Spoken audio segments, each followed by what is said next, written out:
الحمد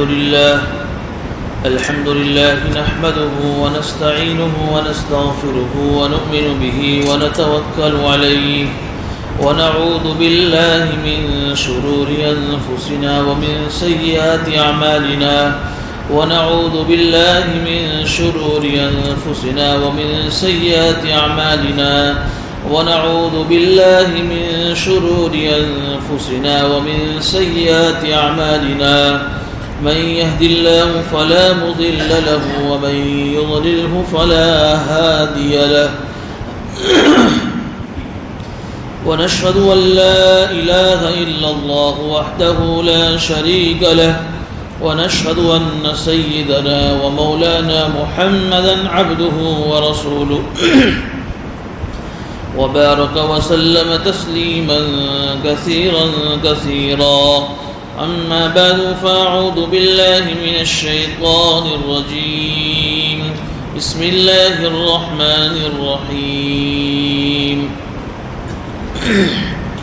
قل اهبطوا منها جميعا فإما يأتينكم مني هدى فمن تبع هداي فلا خوف عليهم ولا هم يحزنون والذين كفروا وكذبوا بآياتنا أولئك أصحاب النار هم فيها خالدون صدق الله العظيم.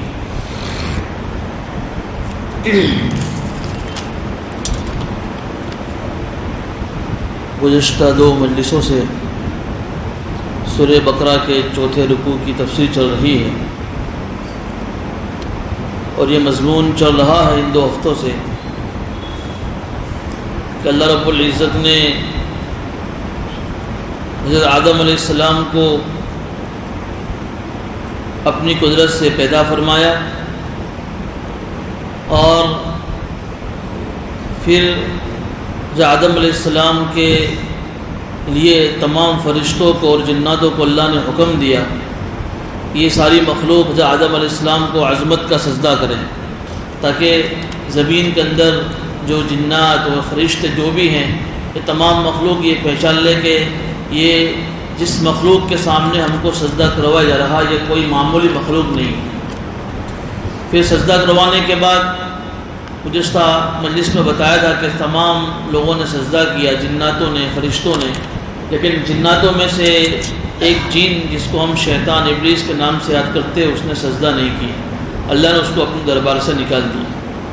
پھر اس کے بعد آدم علیہ السلام کو اللہ رب العزت نے جنت میں بھیجا اور جنت کی ساری نعمتیں ان کے لیے کھلی، ان کے لیے جنت کی ساری نعمتیں عام کر دیں کہ آپ جنت کی جو بھی نعمتوں سے فائدہ اٹھانا چاہے آپ کے لیے اجازت ہے اور جنت کے اندر جہاں بھی گھومنا پھرنا چاہیں آپ کو وہاں بھی اجازت ہے.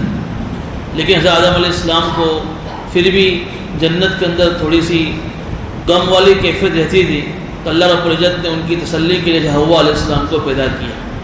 یہ دونوں جنت میں رہنے لگے اور ان دونوں کو اللہ رب العزت نے یہ بات ارشاد فرمائی تھی کہ جنت کی ساری نعمتیں آپ کھا سکتے ہیں لیکن صرف جنت کا جو ایک درخت ہے آپ اس کے قریب بھی مت جانا. اگر آپ اس درخت کے قریب گئے اور اس درخت کو آپ نے کھا لیا تو آپ دونوں اپنے اوپر ظلم کرنے والوں میں شمار ہوں گے. چنانچہ گزشتہ بتایا تھا کہ یہ لوگ آخرت کے اعتبار سے عصر سے مغرب کے وقت یعنی دنیا کے اعتبار سے 130 سال تک جنت میں رہے. پھر 130 سال کا عرصہ گزرنے کے بعد شیطان ان کے پاس آیا. اب وہ کون سی شکل میں آیا اور کس طریقے سے اس نے ان دونوں کو بہکایا قرآن نے اس کی کوئی تفصیل بیان نہیں کی ہے کہ ہم اس بات کو مانیں گے کہ اس نے کسی بھی طریقے سے ان دونوں کو بہکایا.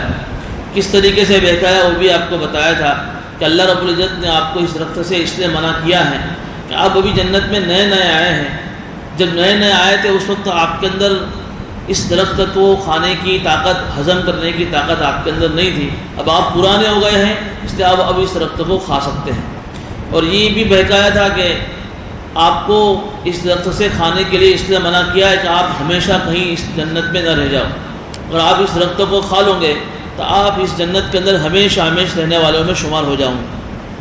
تو ان بہکاؤں میں آ کر حضرت آدم علیہ السلام نے اور حضرت حوا علیہ السلام نے اس درخت کو کھا لیا جس درخت کے کھانے سے اللہ نے منع کیا تھا۔ چنانچہ اس کا اثر یہ ہوا کہ ان دونوں کے اوپر سے جنتی لباس اتر گیا اور دونوں اپنے صدر کو جنت کے پتوں سے ڈھانپنے لگے۔ تو پھر اللہ رب العزت نے اس غلطی کی وجہ سے، اس بھول کی وجہ سے، اس چوک کی وجہ سے حضرت آدم علیہ السلام کو اور حضرت حوا علیہ السلام کو سزا کے طور پر یہ کہا کہ وَقُلْنَا اهْبِطُوا بَعْضُكُمْ لِبَعْضٍ عَدُوٌّ، کہ تم سب کے سب زمین پر اتر جاؤ۔ اور شیطان تو وہاں بھی وہ بھی جنت کے قریب تھا، اس سے بھی کہا کہ یہ بھی جنت میں چلا جائے، یہ بھی زمین پر اتر جاؤ۔ اور پھر یہ فرمایا کہ بَعْضُكُمْ لِبَعْضٍ عَدُوٌّ، کہ تم آپس میں ایک دوسرے کے دشمن رہو گے۔ یہ اللہ نے اسی وقت کہہ دیا۔ آپس کا مطلب یہ کہ انسان آپس میں ایک دوسرے کے دشمن، قیامت تک ان کی دشمنی چلتی رہے گی۔ اور ایک دشمنی کا مطلب یہ کہ شیطان انسان کا دشمن اور انسان شیطان کا دشمن رہے گا۔ چنانچہ ہم دیکھ رہے ہیں کہ آج تک شیطان اپنی اس دشمنی کو نکالنے کے لیے اپنے چیلوں کو اور اپنے جو ہے چیلوں چپاٹوں کو مارکیٹوں میں، بازاروں میں پھراتا رہتا ہے تاکہ وہ کس طریقے سے لوگوں کو بہکا سکیں۔ اس لیے ہمیں بھی بڑی چوکنا رہنے کی ضرورت ہے کہ کہیں ہم بھی شیطان کے بہکاوے میں نہ آ جائیں۔ جس نے قسم کھائی اور اللہ رب العزت سے مہلت مانگی ہے کہ تو نے اگر مجھے اپنے دربار سے نکالا ہے تو مجھے قیامت تک کی مہلت دے دے، میں قیامت تک آنے والے تیرے سارے بندوں کو گمراہ کروں گا۔ تو اللہ نے کہا کہ جا تجھے مہلت ہے الا عبادک المخلصین، لیکن میرے جو مخلص بندے ہوں گے اس پر تیرا زور نہیں چلے گا۔ اس لیے ہم میں سے ہر آدمی کو ہر وقت شیطان کی چال بازیوں سے چوکنا رہنے کی ضرورت ہے۔ بڑے بڑے اللہ والے دنیا میں گزرے ہیں، شیطان نے ان کو بھی نہیں چھوڑا ہے۔ شیخ عبد القادر جیلانی رحمۃ اللہ علیہ کے بارے میں آتا ہے، غوث پاک کے نام سے جس کو ہم یاد کرتے ہیں، اسی مہینے میں ان کی وفات بھی ہوئی ہے۔ شیخ عبد القادر جیلانی رحمۃ اللہ علیہ، کتنی بڑی ہستی گزری ہے یہ۔ ایک مرتبہ رات کے اندھیرے میں بیٹھے ہوئے تھے، ایک دم سے آسمان کے اوپر رات کے اندھیرے میں روشنی ظاہر ہوئی، اور ایسی روشنی کہ ایسا لگا کہ صبح ہو گئی۔ اور پھر اس میں سے ایک آواز آئی۔ کیسی آواز آئی؟ اس آواز کے اندر یہ آواز کہاں سے آ رہی ہے پتہ نہیں چل رہا ہے، اس کی سمت اور اس کی دشا پتہ نہیں چل رہی ہے۔ اس روشنی میں سے آواز آ رہی ہے کہ عبد القادر، تو نے میری یعنی اللہ کی اتنی عبادت کی ہے کہ اس کی وجہ سے آج کے بعد سے ہم نے آپ کے اوپر نماز کو معاف کر دیا۔ یہ جب سنا تو شیخ عبد القادر جیلانی قرآن، چونکہ اللہ والے تھے، ولیوں کے سردار تھے، سمجھ گئے کہ یہ ہو نہیں سکتا ہے کہ اس طریقے سے اللہ تعالیٰ کسی انسان کو دنیا کے اندر رکھے اور اس کے اوپر اللہ اپنی ساری عبادتوں کو معاف کر دے۔ اسی وقت لا حول ولا قوت الا باللہ پڑھا، اعوذ باللہ من الشیطان الرجیم پڑھا۔ اس کے پڑھتے ہی جو ہے وہ شیطان اپنی شکل میں آ گیا، سمجھ گئے کہ یہ شیطان ہے اور کوئی نہیں ہے۔ کہا کہ یہ ہو ہی نہیں سکتا ہے۔ تو شیطان نے کہا کہ تمہارے علم نے تم کو بچا دیا۔ دوسرا حملہ کیا۔ پہلا حملہ کیا کیا کہ اس طریقے سے روشنی ظاہر کر کے چھوپ کر اللہ والوں کو بہکانے کی کوشش کی کہ اب آج کے بعد سے تمہارے اوپر نماز معاف، آج کے بعد کبھی تم نماز نہیں پڑھو گے تو بھی اللہ نے تمہارے بارے میں جنت کا فیصلہ کر دیا، تم ہمیشہ جنت میں چلے جاؤ گے۔ حالانکہ ایسا نہیں ہے، کتنا بھی بڑا ولی سے ولی ہو اور نبی ہو، اس کے اوپر بھی نماز معاف نہیں۔ جب تک آدمی کی زندگی میں جان باقی ہے، آدمی کیسی ہی سچویشن میں ہو، نماز اس پر کسی بھی حال میں معاف نہیں۔ اس لیے علماء نے مسائل لکھے ہیں، حالات کے بدلنے سے مسائل بدلتے ہیں، تو ایسا نہیں لکھا ہے کہ کوئی آدمی بیمار ہے تو نماز معاف، حالات بدلے ہیں، تندرست ہے تو نماز کے مسائل کچھ اور ہے کہ آپ کھڑے ہو کر نماز پڑھیں گے، لیکن حالات ایسے ہیں کہ آپ کھڑے ہو کر نماز نہیں پڑھ سکتا ہے تو علماء نے لکھا کہ بیٹھ کر نماز پڑھیں، بیٹھ کر نماز نہیں پڑھ سکتا ہے تو کرسی پر بیٹھ کر نماز پڑھیں، کرسی پر بیٹھ کر بھی نماز نہیں پڑھ سکتا ہے، حالات اور گمبھیر ہو گئے، کہا کہ لیٹ کر نماز پڑھیں، لیٹ کر بھی ہاتھ پیر کے اشارے سے نماز نہیں پڑھ سکتا ہے تو آنکھ کے اشارے سے نماز پڑھے، لیکن نماز تو کسی بھی حال میں کسی پر بھی معاف نہیں۔ کہا کہ نعوذ باللہ یہ تو شیطان ہے، تو یہ جب کہا تو وہ اپنی شکل میں آ گیا، تو شیطان کے ایک بہکاوے سے نکل گئے۔ دوسرا شیطان نے تیر چلایا کہ عبد القادر تیرے علم نے تجھے مجھ سے بچا دیا۔ پھر سے کہا کہ میرے علم کا کوئی کمال نہیں، میرے اللہ کے فضل سے مجھے اللہ نے بچا لیا۔ یہ بڑے بڑے اللہ والوں کو بھی شیطان نے نہیں چھوڑا ہے۔ ایک وہ بزرگ کے بارے میں آتا ہے نا، آخری وقت ہے، موت کی جو ہے لمحات چل رہے ہیں، اور لوگ کلمے کی تلقین کر رہے ہیں، بڑے اللہ والے ہیں، اور یہ کیا کہہ رہے ہیں؟ لوگ کلمے کی تلقین کر رہے ہو، کیا کہہ رہے ہیں؟ ابھی نہیں، ابھی نہیں۔ تو قریب میں بیٹھنے والا مجمع جو شاگردوں کا تھا وہ بھی گھبرا گئے، آخری وقت میں اتنے بڑے امام اور اتنے بڑے عالم لوگ کلمے کی تلقین کر رہے ہیں اور یہ کہہ رہے ہیں ابھی نہیں، ابھی نہیں۔ پھر تھوڑی دیر کے بعد ہوش آیا تو پوچھا کہ حضرت یہ آپ کیا کہہ رہے تھے؟ کہا کہ میرے پاس شیطان آیا تھا اور کہا کہ تو میرے چنگل سے بچ گیا۔ کہا کہ ابھی نہیں بچا ہوں، ابھی بھی میرے اندر موت جان باقی ہے، جب تک جان نہیں نکل جاتی ہے تب تک جو ہے مجھے اپنے اوپر اطمینان نہیں کہ میری جو ہے ایمان پر میرا خاتمہ ہوگا۔ تو جب تک آدمی کی موت نہیں ہو جاتی ہے، ایمان پر اس کا خاتمہ نہیں ہو جاتا ہے، تب تک جو ہے شیطان آدمی کو بہکانے میں لگا رہتا ہے۔ اس لیے ہر وقت ہمیں جو ہے شیطان کی اس بہکاؤ سے چوکندہ رہنے کی بھی ضرورت ہے، اور کثرت سے جو ہے اعوذ باللہ من الشیطان الرجیم پڑھنے کی بھی ضرورت ہے۔ تو بہرحال یہ شیطان نے کے بہکانے کی وجہ سے حضرت آدم علیہ السلام کو اور حضرت حوا علیہ السلام کو اللہ رب العزت نے جنت سے اتار دیا سزا کے طور پر۔ تو گزشتہ بتایا تھا کہ انہوں نے توبہ کی، اور اس توبہ کے نتیجے میں اللہ نے ان کی توبہ کو قبول کیا۔ کلمات اللہ نے عطا فرمائے، ربنا ظلمنا انفسنا وان لم تغفر لنا وترحمنا لنكونن من الخاسرین۔ یہ کلمات بھی انہوں نے پڑھا ہے تو اللہ نے ان کی توبہ کو قبول کر لیا۔ لیکن پھر بھی اللہ تعالیٰ ان کو دوبارہ یہ حکم کرے جو جس کی تلاوت آج کی گئی، قُلْنَا اهْبِطُوا مِنْهَا جَمِيعًا، کہ تم اس جنت سے سب کے سب اتر جاؤ۔ سوال ہوتا ہے کہ بھئی غلطی ہوئی، توبہ کی، توبہ قبول ہو گئی، تو پھر جنت سے کیوں اتارا جائے آدم علیہ السلام حضرت حوا علیہ السلام؟ تو علماء نے لکھا ہے کہ دیکھیے اس میں اللہ رب العزت کی حکمت یہ تھی اور اللہ تعالیٰ کی منشا یہ تھی کہ اللہ تعالیٰ نے جب حضرت آدم علیہ السلام کو پیدا کیا تھا تو اسی وقت اللہ تعالیٰ نے فرشتوں کے سامنے یہ اظہار کیا تھا کہ انی جاعل فی الارض خلیفہ، کہ میں ایک انسان نامی مخلوق بنانے والا ہوں اور ان کو اس دنیا کے اندر اپنا خلیفہ بنانے والا ہوں۔ یہ آپ کو جس 2 ہفتے پہلے آپ کو تفصیل سمجھایا تھا۔ تو ابھی اللہ تعالیٰ حضرت آدم علیہ السلام کو پیدا کرنے کے بعد ان کو اپنا خلیفہ، اپنا نائب بنانے والے تھے، اور اس کا مطلب یہ بتایا تھا کہ نائب کا مطلب یہ کہ اللہ کا قانون اس پوری زمین پر وہ لاگو کرے، خود اپنی زندگی کے اندر بھی اور لوگوں پر بھی لاگو کرے۔ تو اب یہ اللہ کا یہ منشا کیسے پورا ہوتا؟ یہ اسی وقت پورا ہوتا کہ حضرت آدم علیہ السلام زمین پر آتے۔ تو اللہ تعالیٰ کا تو یہ فیصلہ تھا ہی، حضرت آدم علیہ السلام کو اللہ زمین کے اوپر پیدا کر کے زمین پر اللہ ان کو بھیجتے، لیکن اس سے پہلے اللہ نے یہ کیا کہ حضرت آدم علیہ السلام کو جنت میں بھیجا تاکہ آدم علیہ السلام جنت میں اپنا ٹھکانہ دیکھ لے، انہیں یہ معلوم ہو جاوے کہ میرا اصل ٹھکانہ جنت ہے، دنیا میرا اصل ٹھکانہ نہیں ہے۔ اس لیے اللہ نے جب ان کو اتارا تو کیا فرمایا، وَلَكُمْ فِي الْأَرْضِ مُسْتَقَرٌّ، کہ تمہارے لیے زمین کے اندر ایک ٹھہرنا ہے، وَمَتَاعٌ إِلَىٰ حِينٍ، اور زمین کی چیزوں سے ایک مدت تک فائدہ اٹھانا ہے۔ یعنی یہ اعلان کر دیا کہ بھی ہمیشہ ہمیشہ تم کو زمین میں نہیں رہنا ہے، دنیا کی زندگی ہمیشہ تمہاری رہنے کی جگہ نہیں ہوگی، تمہیں تو جس جنت سے نکالا ہے وہ جنت تمہاری ہمیشہ کی جگہ ہے، اس لیے ان کو اللہ نے جنت دکھا دی۔ دوسری حکمت علماء نے یہ لکھی ہے کہ جنت میں پہنچانے کے بعد ان سے جو غلطی ہوئی، بظاہر تو ان سے چوک ہوئی ہے، یہ اللہ تعالیٰ نے چوک کروائی ہے۔ اس میں کیا حکمت تھی؟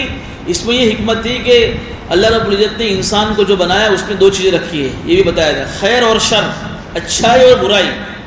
پہلے جتنی مخلوق تھی فرشتہ، اس میں یہ چیز نہیں ہے، اس لیے ان سے گناہ نہیں ہو سکتا ہے۔ انسان میں اللہ نے دونوں چیزیں رکھی ہے، خیر اور شر، بھلائی اور برائی۔ تو اس برائی کی وجہ سے اللہ نے ان سے گناہ کروایا، ان سے بھول ہوئی، اللہ نے ان کی بھول کو قبول کیا، توبہ کو قبول کیا اور اللہ نے معاف کر دی۔ تو اللہ تعالیٰ دنیا میں بھیجنے کے بعد حضرت آدم علیہ السلام کو یہ بتانا چاہتے تھے کہ دیکھیے جنت میں جس طرح تم سے بھول ہوئی، تم نے توبہ کی، ہم نے تمہاری توبہ کو قبول کیا، دنیا میں جانے کے بعد تمہاری سے جو تمہاری نسل نکلے گی، تمہاری جو اولاد نکلے گی، ان سے اگر اس برائی کی وجہ سے کوئی گناہ ہو جاتا ہے، گناہ کے جذبات دل میں پیدا ہو جاتے ہیں اور گناہ ہو جاتا ہے، تو اس کے لیے ہم نے ایک راستہ کھولا ہے کہ وہ توبہ کرے گی، ہم اس کی توبہ کو قبول کر لیں گے۔ یہ نہ ہو کہ تمہاری یہ اولاد گناہ کر لینے کے بعد اس پر اڑی رہے، اس پر جمی رہے اور توبہ نہ کرے، ایسا نہیں ہونا چاہیے جیسا شیطان نے کیا۔ جس طریقے سے تم نے جنت میں جانے کے بعد بھول کی، ہم نے تمہاری توبہ کو قبول، تم نے توبہ کی، ہم نے تمہاری توبہ قبول کی۔ اللہ یہ اشارہ کر رہے ہیں کہ دنیا میں جانے کے بعد بھی تمہاری اولاد آدم سے اگر کوئی بھول ہو جائے اور توبہ کرے گی، ہم اس کی توبہ کو قبول کریں گے۔ یہ اللہ تعالیٰ کی حکمت تھی۔ اس لیے اللہ رب العزت نے دنیا میں بھیجنے سے پہلے ان کو جنت کا آٹا بھرایا اور جنت میں رکھا تاکہ وہ دیکھ لے کہ یہ ہمارا اصل رہنے کی جگہ ہے۔ پھر دنیا میں جانے کے بعد کون کون سی رکاوٹیں ایسی ہیں جو رکاوٹیں آدمی کو جو ہے جنت میں جانے سے روکتی ہیں، وہ بھی اللہ بتا دے کہ تم گناہ کرو گے تو گناہ کی وجہ سے تم جنت میں نہیں جا سکو گے۔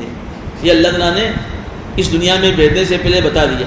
اس لیے حدیث شریف میں آتا ہے نا، حجبت النار بالشہوات وحجبت الجنت بالمکارہ، کہ اصل ٹھکانہ آدمی کا جنت ہے، لیکن اللہ رب العزت نے جب جنت کو بنایا، جب فرشتوں نے جنت کو دیکھا تو یہ کہا کہ جو بھی اس جنت کو دیکھے گا وہ کبھی بھی اس جنت میں جائے بغیر نہیں رہے گا۔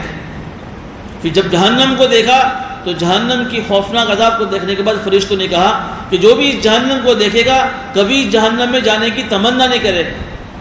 لیکن اللہ رب العزت نے جنت کی جو باؤنڈری بنائی ہے نا، وہ باؤنڈری کیسے بنائی ہے؟ جنت کے چاروں طرف اللہ نے شہوت والی جگہ چیزیں رکھ دی۔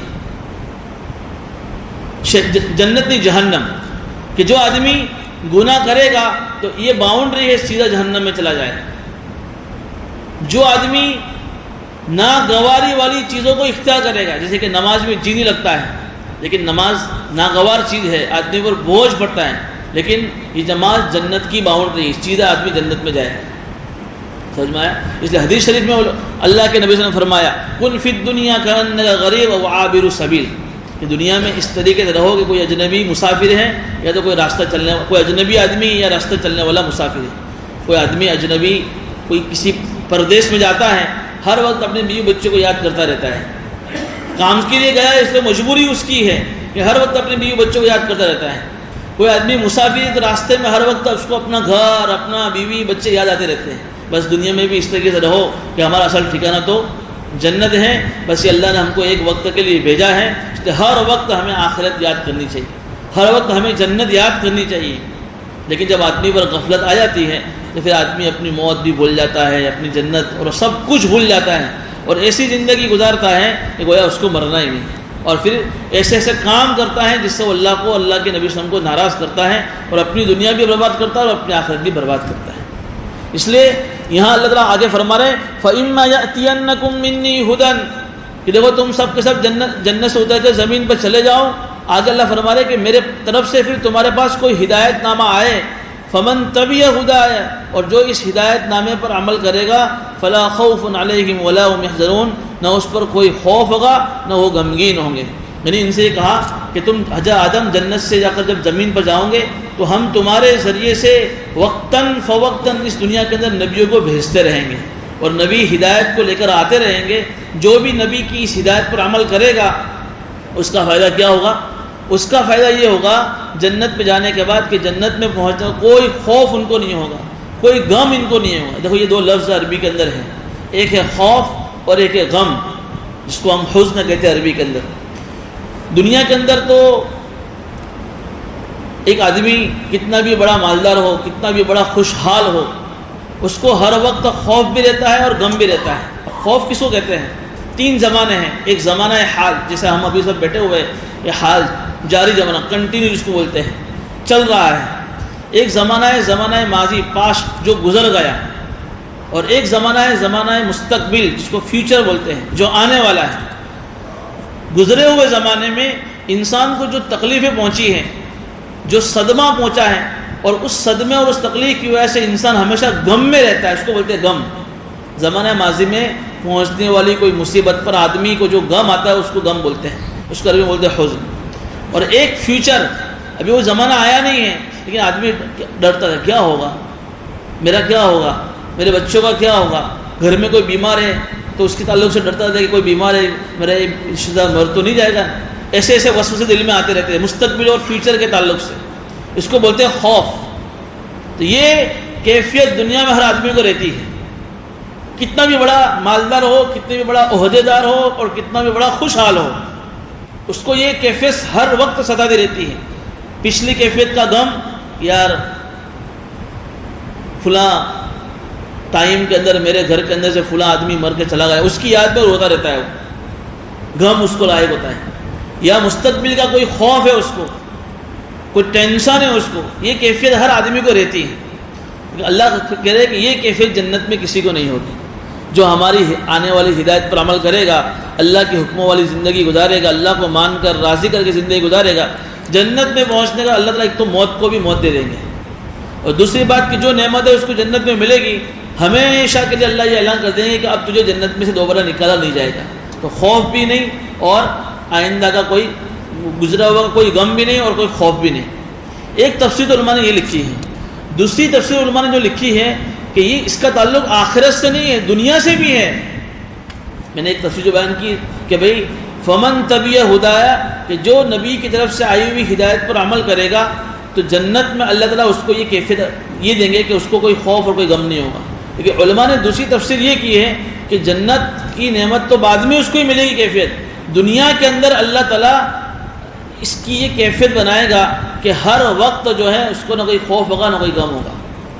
جو اللہ کے بندے ہوتے ہیں، نیک بندے، اللہ کے جو ولی ہوتے ہیں، جن کی پوری زندگی گناہوں سے خالی ہوتی ہے، ہر وقت اللہ سے ڈرتے رہتے ہیں اور ہر لمحہ ہر گھڑی اللہ کے حکموں پر چلتے رہتے ہیں، ان کی یہ کیفیت ہوتی ہے۔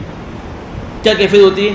کہ لوگ بے چینی میں ہیں، لوگ ایک غم کا شکار ہیں، لیکن ان کو ایسا غم نہیں ہوتا ہے جس غم سے وہ بے چین ہو جاتے ہیں۔ مستقبل میں کچھ ہونے والا ہے، لوگ اس کی چرچا کر رہے ہیں کہ وہ اللہ کا ولی ایسا ہوتا ہے کہ تھوڑا بہت تو اس کو خوف ہوتا ہے ایک انسانی تقاضے کے حساب سے، ایسا نہیں ہوتا ہے کہ اس خوف کی وجہ سے وہ بے چین رہے۔ علماء نے لکھا کہ یہ اس لیے ہوتا ہے کہ وہ ہر وقت اللہ کے فیصلے پر راضی رہتے ہیں، رضا بالقضاء، ہر وقت یہ اللہ کے فیصلے پر کہ جو بھی اللہ کا فیصلہ ہے میں اللہ کے اس فیصلے پر راضی ہوں، اور جس حال میں میرا اللہ مجھے رکھے وہ حال میرے لیے بہتر ہے۔ جب یہ کیفیت ان اللہ کے ولیوں کو حاصل ہوتی ہے تو پھر اللہ تعالیٰ اس کیفیت کی وجہ سے ان کی دلوں کو سکون نصیب فرما دیتے ہیں۔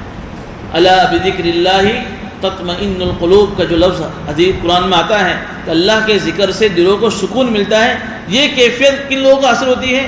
جن کو یہ چیز نصیب ہو جاوے، رضا بالقضاء، کہ ہر وقت اللہ کے فیصلے پر راضی رہنا، اور جن کو یہ کیفیت حاصل نہیں ہوتی ہے وہ ہر وقت شکوے شکایت میں رہتے ہیں۔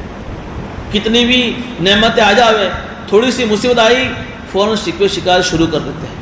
اس لیے علماء نے لکھا ہے کہ یہ کیفیت اپنے اندر پیدا کرو، رضا بالقضاء، یہ چیز ختم ہو رہی دھیرے دھیرے ہماری زندگیوں سے کہ اللہ کے ہر فیصلے پر راضی۔ عسیٰ ان تکرہوا شیئا وہو خیر لکم وعسیٰ ان تحبوا شیئا وہو شر لکم۔ آدمی کو اس چیز کی جب حقیقت معلوم نہیں ہوتی ہے، اس لیے جب اللہ کی طرف سے کوئی مصیبت آتی ہے تو آدمی پریشان ہو جاتا ہے، لیکن جب وہ حقیقت کھلتی ہے تب پتہ چلتا ہے کہ یہ مصیبت میرے لیے کتنی اچھی تھی۔ میں آپ کو ایک دو اس سے مثال دوں، آپ کو اس سے سمجھ میں آئے گا۔ ایک واقعہ سناؤں آپ کو، اور یہ حقیقت ہے، کوئی افسانہ نہیں ہے۔ ایک جو ہے آدمی نے ایک گاؤں کی رہنے والی ایک عورت سے شادی کی، اور یہ گاؤں کی زندگی گزارنے لگے۔ گاؤں میں ان کا گھر تھا، اور آپ کو معلوم ہے کہ دیہات کی جو زندگی ہوتی ہے، ان کا جو کلچر ہوتا ہے، ہر گھر کے اندر باہر ان کے یہاں جو ہے جانور بندھے ہوئے ہوتے ہیں، بکرا بھی ہوتا ہے، گائے بھی ہوتی ہے، مرغا بھی ہوتا ہے، اور کھیت کی حفاظت کرنے کے لیے کتا بھی ہوتا ہے۔ ہر گھر کے باہر یہ اس طریقے سے جانور بندھے ہوئے ہوتے ہیں۔ تو ایک مرتبہ یہ جو نئے دلہا دلہن تھے، یہ بھی انہوں نے گھر بسایا، اور انہوں نے بھی اس طرح سے جانور لا کر بسائے۔ ایک مرتبہ ایسا ہوا کہ رات میں جو ہے مرغا مر گیا، اب وہ جو شوہر تھا اس کی کیفیت تھی کہ کہتا کہ اس میں اللہ کی کوئی خیر ہوگی۔ تو بیوی نے کہا کہ مرغا مرا اور تم کہتے ہو کہ اللہ کی کوئی خیر ہے۔ کچھ دنوں کے بعد وہ کتا مر گیا، تو کہا کہ اس میں اللہ کی کوئی خیر ہوگی۔ کہا کہ یہ ہماری کھیت کی رکھوالی کرتا تھا، اب کون کرے گا، کھیت کا کتنا ہوگا، تم کہتے ہو اللہ کہ اس میں کوئی خیر ہے۔ کچھ دنوں کے بعد وہ گدھا مر گیا، تو پھر سے اس نے کہا کہ اس میں اللہ کی کوئی خیر ہوگی، اس کا یہ جملہ تھا۔ تو بیوی غصے ہو گئی کہ کیا ہے، اب میری اور تمہاری باری ہے، سب جانور تو مر گئے، اب کیا تو میری باری ہے تمہاری باری ہے۔ وہ چپ ہو گیا۔ اب ایسا ہوا کہ کچھ دنوں کے بعد رات میں یہ سوئے ہوئے تھے، اس زمانہ بجلی کا نہیں تھا، ڈاکوؤں نے جو ہے اس بستی پر حملہ کر دیا اور سارے گھروں کو لوٹ لیا، اور یہاں تک کہ کچھ عورتوں کے اوپر بھی انہوں نے ان کی عزت کو بھی لوٹا۔ اب جب صبح ہوئی تو یہ دونوں دلہا دلہن ان کو تو کچھ پتہ ہی نہیں ہے، اور جب تلاشی لی گئی تو وہ ایک چور پکڑا گیا، اور ڈاکو پکڑا گیا۔ اس نے کہا کہ تم نے سارے گھروں کو لوٹا، ایک گھر چھوڑ دیا، کیا ہوا، کیا بات بنی؟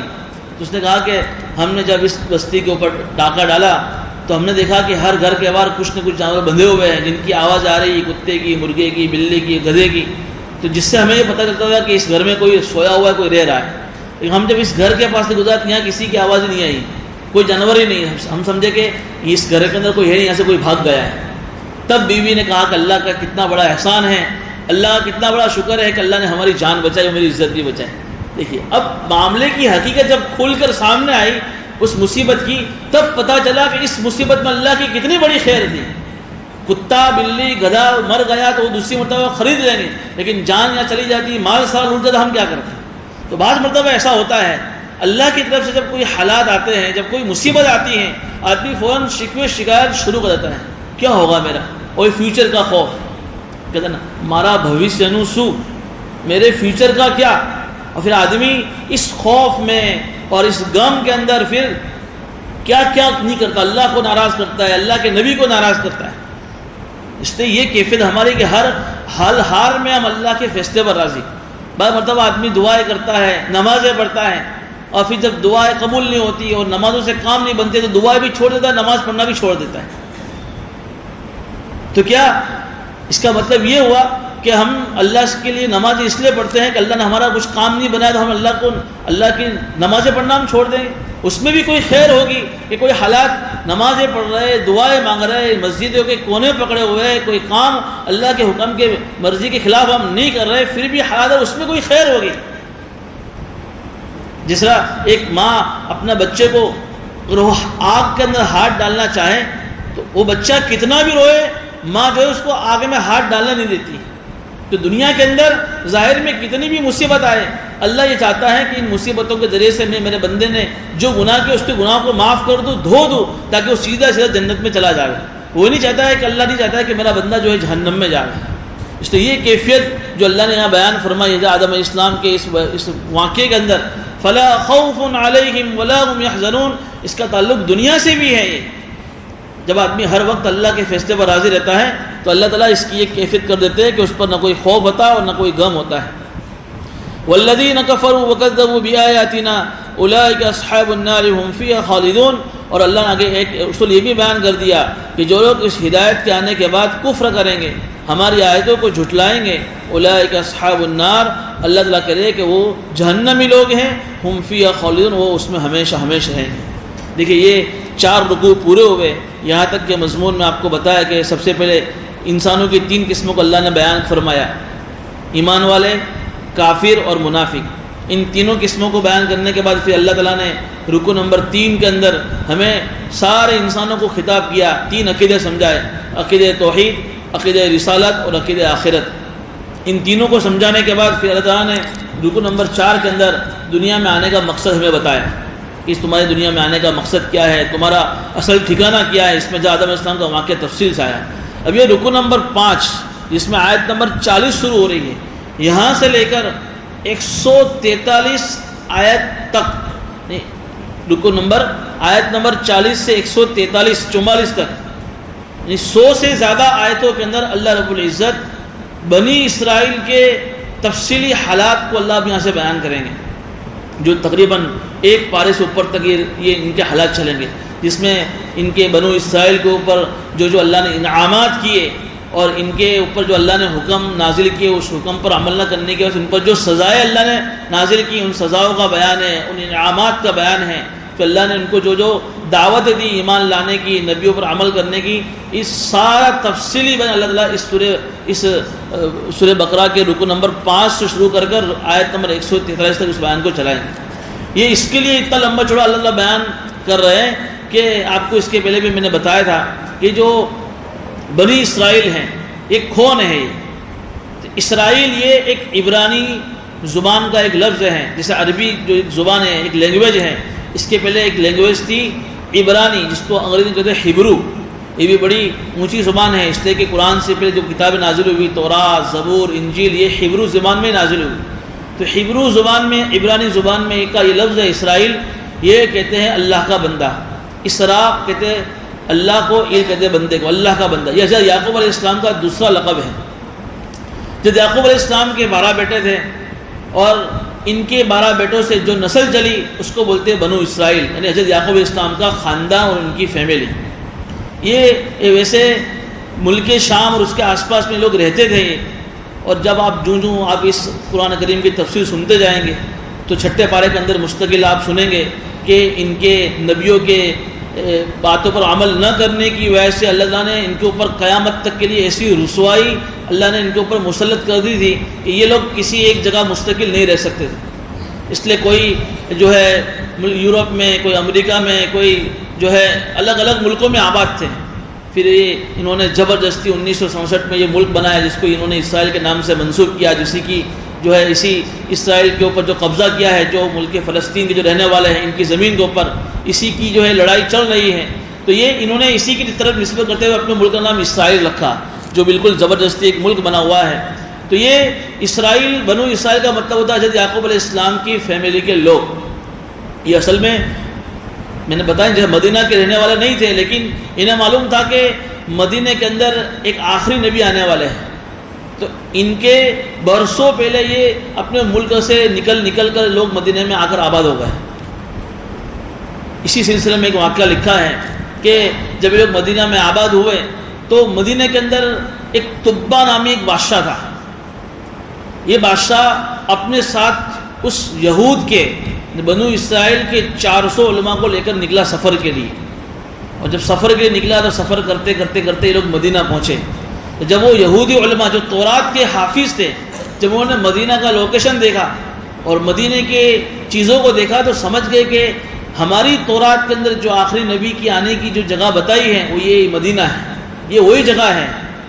تو انہوں نے اپنے بادشاہ طبہ سے کہا کہ بھئی ہم تو اب یہاں سے سفر آگے کا نہیں کریں گے، اب ہم یہاں ہی رک جائیں گے کیونکہ ہمیں لگ رہا ہے کہ آخری نبی یہاں ہی آنے والے ہیں. تو جب بادشاہ نے سنا تو ان 400 علماء کے لیے بادشاہ نے 400 مکانات بنوائے اور پورا کا پورا ان کو خرچہ دیا کہ جب تک آپ یہاں رہیں گی آپ کو پیسوں کی، کھانے پینے کی ضرورت پڑے گی. بہت ساری جو ہے کافی مقدار ان کو رقم کی دی، اس زمانے کی جو بھی رقم چلتی ہو. اس وقت اس بادشاہ نے ایک مکان بنایا، 400 مکان کے ساتھ ایک مکان اور بنایا اور پھر ان سے کہا کہ یہ مکان میں نے بنایا ہے اس آخری آنے والے نبی کے لیے، اور میں تم سے وصیت کرتا ہوں کہ جب وہ نبی آ جاوے تو تم یہ مکان میری طرف سے ان کو ہدیہ اور گفٹ کر دینا، اور جب تمہارے حیاتی میں وہ نبی نہ آ سکے تو تم اپنی اولاد کو نصیحت کرتے جانا، وہ ان کی اولاد کو نصیحت کرتی جائے گی. یوں کہ اگر وہ بادشاہ چلا گیا. اور پھر انہوں نے اپنے زمانے میں وہ نبی دیکھے نہیں چونکہ برسوں پہلے آ کر آباد ہوئے تھے. ان کی نسل آئی، انہوں نے ان کی نسل کو وصیت کی، یہ نصیحت چلتے جو ہے پھر ایک زمانہ ایسا آیا کہ وہ مکان حضرت ابو ایوب انصاری رضی اللہ عنہ کے قبضے میں مکان آ گیا.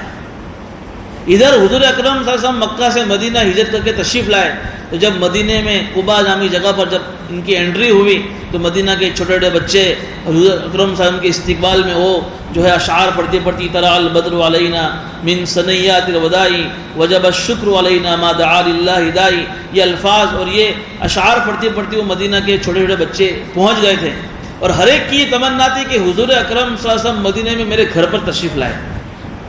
تو ہر یہ چاہتا تھا کہ بھئی حضور میرے گھر آئے. تو حضور اکرم صلی اللہ علیہ وسلم نے اس وقت یہ ارشاد فرمایا کہ میری اٹھنی کی نکیر کو لگام کو چھوڑ دو، وہ اللہ کا جہاں حکم ہوگا وہ اسی حکم پر اسی گھر جا کر بیٹھے. چنانچہ وہ اٹھنی چلتی رہی، جس صحابی کے گھر سے گزرتی وہ صحابی افسوس کرتا کہ میرے گھر میں تشریف نہیں لائے. کرتے جب حضرت ابو ایوب انصاری کا مکان آیا جو مکان ان کے قبضے میں تھا، اٹھنی وہاں آ کر کھڑی ہو گئی. جب اٹھنی وہاں کر کھڑی ہوئی تو اللہ کے نبی نے فرمایا کہ اللہ کو اس کو یہی حکم ہے اللہ کی طرف سے، اس لیے میں اسی مکان میں ٹھہروں گا.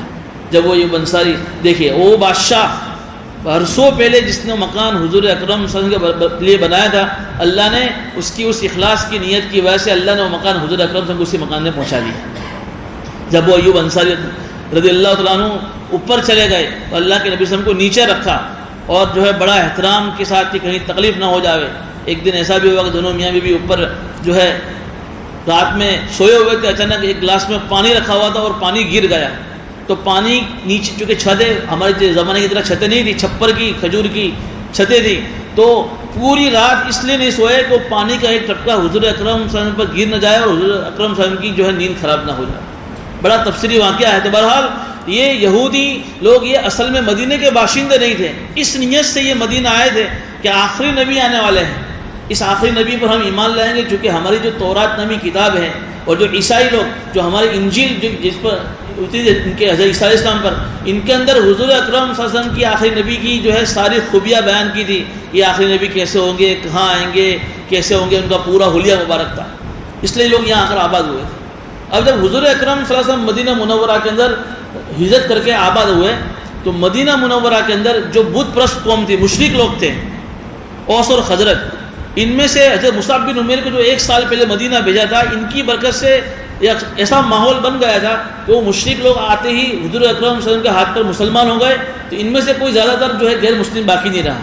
لیکن یہ جو یہودی تھے جو برسوں سے مدینہ میں آ کر اس نیت سے آباد ہوئے تھے کہ ہم آنے والے نبی پر ایمان لائیں گے، لیکن جب انہوں نے دیکھا کہ نبی جو آئے ہیں یہ نبی تو ہمارے خاندان میں سے نہیں ہے، یہ تو اس لیے کہ آپ کو میں بتاؤں کہ حضرت یعقوب علیہ السلام، حضرت ابراہیم علیہ السلام کے 2 بیٹے، حضرت اسحاق علیہ السلام اور حضرت اسماعیل علیہ السلام، پھر حضرت اسحاق علیہ السلام کے بیٹے حضرت یعقوب علیہ السلام جو حضرت ابراہیم علیہ السلام کے پوتے ہوتے ہیں، تو ان سے جو نسل چلی ان کو ہم نے بنو اسرائیل کہتے ہیں۔ اس بنو اسرائیل کے اندر حضرت یعقوب علیہ السلام سے لے کر حضرت موسیٰ علیہ السلام تک 4,500 نبی ان کے خاندان میں آئے، بنو اسرائیل کی فیملی میں۔ بہت ان کے آگے آپ انشاءاللہ تفصیل سے پورے سنیں گے کیسے کیسے اللہ نے ان کو، یہ ایسا شرف تھا کہ جو شرف کسی اور دوسری قوم کو نہیں ملا ہے۔ آج اگر ہمارے گھر میں کوئی ایک حافظ پیدا ہو جائے تو پورا گھرانہ جو ہے رش کرتا ہے کہ میرے گھر کا میرا بیٹا حافظ ہے، میرا بیٹا عالم ہے، قاری ہے، مفتی ہے، فلاں فلاں ہے، جو مجھے جنت میں لے جانے کا سبب بنے گا۔ جس گھر کے جس خاندان میں 4,500 نبی ہو، کتنا اونچا خاندان ہوگا یہ، اللہ نے زبردست انہیں شرف عطا فرمایا تھا۔